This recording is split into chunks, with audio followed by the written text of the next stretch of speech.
stars come out of the sky. Yeah, the bright, the hollow sky. You know it looks so good tonight. La la la la la la la la. La la la la la la la. Hey, how you doing? Today we are checking out The Passenger by Iggy Pop. Awesome, very, very super duper cool song, this one, and it works for both intermediate and beginner guitar players, depending on which way you want to play it. So first thing I'll mention is the chord sequence, right? So let's go through a kind of a beginner version of the chord sequence, not using bar chords. So we've got A minor, F, C to G. A minor, F, C to E. Right, so that's the sequence. It's a 4-bar sequence. A minor, F, C, G, A minor, F, C, E.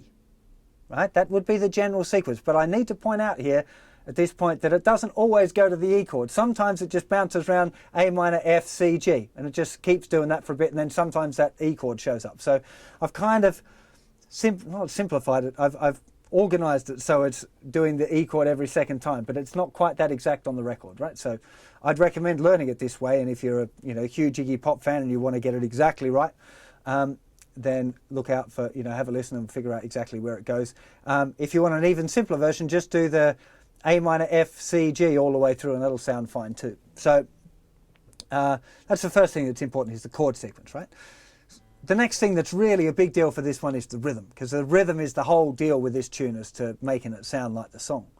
So if we talk about the rhythm, first of all, we've got a kind of a muted thing, or a stop on beats 1 and 3, right? So that's the big deal. And what I'd like you to get into the habit of is kind of putting your hand down, onto the strings, using that kind of outside part of your hand to hit into the strings. So if you just give yourself an A minor chord here and have hit, up, down, up, hit, up, down, up, hit, up, down, up, hit, up, down, up.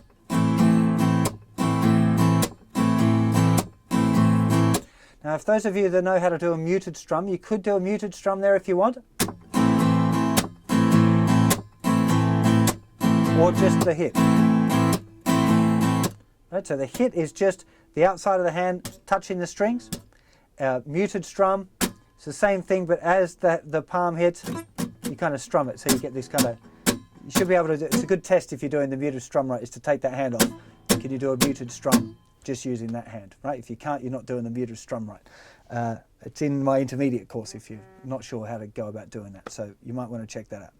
So the chord sequence, you have mute, up, down, up, and then on the mute is where you're changing chord to F. Up, down, up, mute, C chord, mute, G. Let's do just the first part. Mute, C, G. And what you want to do is you want to start off with that real slow, so just mute, up, mute, up, down, mute, up, down, mute, up, down. And 2 and 3 and 4 and 1 and 2 and 3 and 4 and... With any of these sort of strumming patterns, you definitely want to practice them on their own first, right? So either just with a mute and go and 2 and 3 and 4 and 1 and 2 and 3, or with one chord.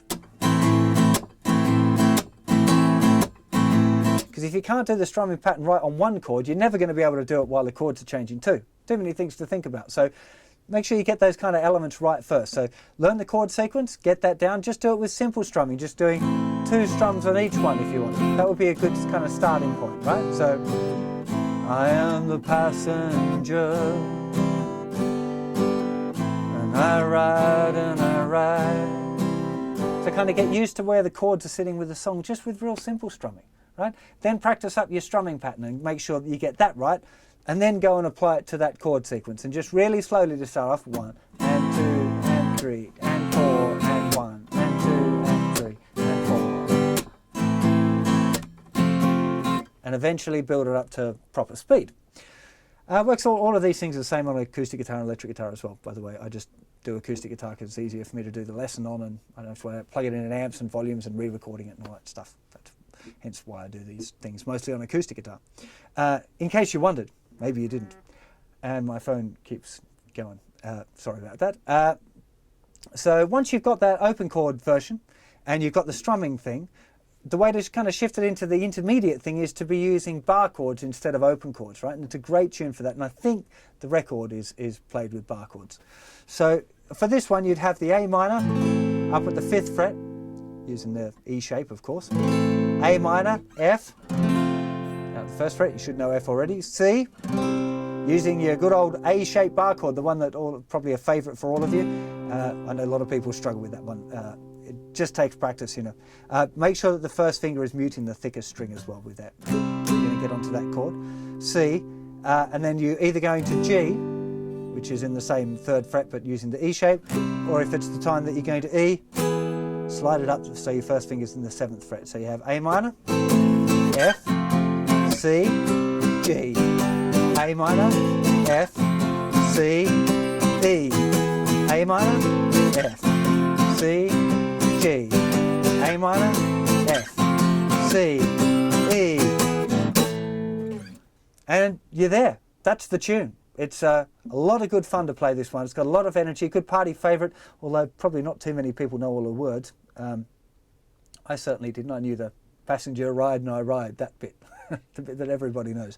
But that's okay. You know, that's why you buy the Justin Guitar Songbook, so you can take it to a party and everyone else can look at the words and you can impress everyone with your guitar skills, playing the tunes and having everyone singing along.